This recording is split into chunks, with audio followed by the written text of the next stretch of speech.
Jacinda Ardern. Mr. Speaker, after the period in this country's history only 5 years ago where there was a sense of unity around fixing issues of health and safety that led to tragedies like the tragedy we saw at Pike River, we now find ourselves in a situation some years later where that sense of unity and sense of collaborative purpose from this Parliament has been lost. And it has been lost for a very good reason. Essentially, along the way, too many compromises of politics, compromises based on interest groups, compromises that were ultimately unnecessary and can ultimately lead to harm, have all found their way into this piece of legislation and led us as a Parliament to lose that opportunity that we had born out of what was an extraordinary tragedy. And perhaps, Mr. Speaker, that's why you see the symbolism of a Parliament who gathered together to share in the grief that those families at Pike River had so many years ago, to now a situation that when those families come to Parliament, that unity seems to have been lost. Mr. Speaker, it is a regret, therefore, for the Labour Party that we are unable to support this legislation. And there was a point where we thought it might have been possible. We supported the bill as it was introduced into Parliament. As my colleague Enlise Galloway, who's worked tirelessly on this bill, along with colleagues like Sue Moroney, it was a bill that was based on sound international evidence. It was based on a law that had demonstrated that it could work well in places like Australia.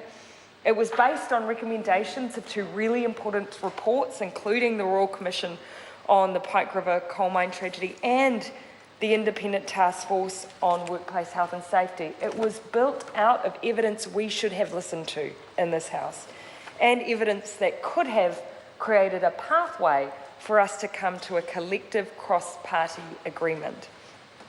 And it was an overdue piece of work. Unfortunately, health and safety, workplace health and safety, had become an area that had become somewhat demonised, unfortunately. You would often hear minor abuses of health and safety legislation that made it sound like health and safety had this PC gone mad element to it. That is wholly unfortunate, Mr. Speaker, because beneath all of that, people were dying in our workplaces.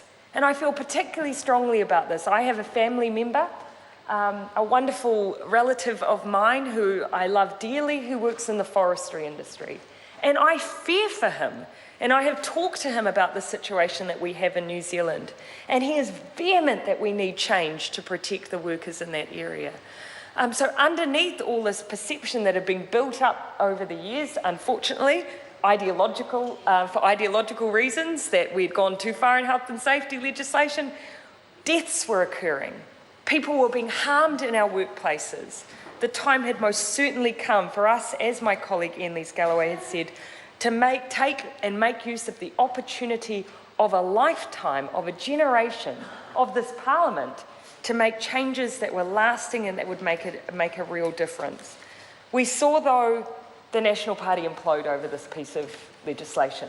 What we saw introduced changed dramatically. We lost the ability to work cross-party, and all over what? Well, we saw, for instance, exemptions put in around small businesses. And as soon as you create exemptions, Mr. Speaker, you create inconsistencies. You create scenarios that don't quite make sense. And even from a small business person's perspective, inconsistencies can be as problematic as just being compliant with a law that applies to everyone. As soon as you employ that one extra person, suddenly you're in. You're from 20 to 21 and suddenly you're included, and you need to know a whole lot of extra additional information. Well, Mr. Speaker, I can tell you now, as the small business spokesperson for Labour, I speak to a lot of industry associations, a lot of small business representative groups.